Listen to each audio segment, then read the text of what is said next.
भाई जो उनसे है नवाज शरीफ, उसको वापस क्यों नहीं लेके आते? मेरी बात सुनिए, उसकी बात बड़े पाजी की बात ना किया करें। आप देखिए, बड़े बकरा ईद गई है तो पाजी के लिए मैंने स्पेशल पाई पैक करवा के रखे हुए हैं। पैक करवा के रखे हुए, वो किस वजह से? देखिए भाई, बड़े शौक से मेरे पाजी, आप कैसी बात करेंगे? आप मेरे पाजी की बात करिए, पाजी पाए बड़े शौक से खाते हैं और देखिए वो ग्वाल मंडी से खाते थे, लेकिन आज मैंने पैक करवा के रखे। आएंगे, बल्कि आएंगे नहीं, उनको उधर पाए पहुंचाऊंगा। उधर कैसे? देखिए हेलीकॉप्टर के पास, हेलीकॉप्टर में रखूंगा। हेलीकॉप्टर में सिर्फ पाए पाए रखने?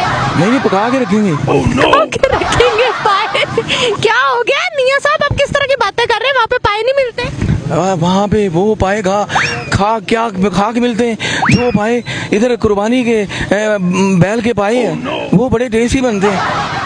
मियां साहब अपने भाई को वापस बुलाएं और हमारा पैसा दे और यहाँ से चलते हो। जितना आपने हमारे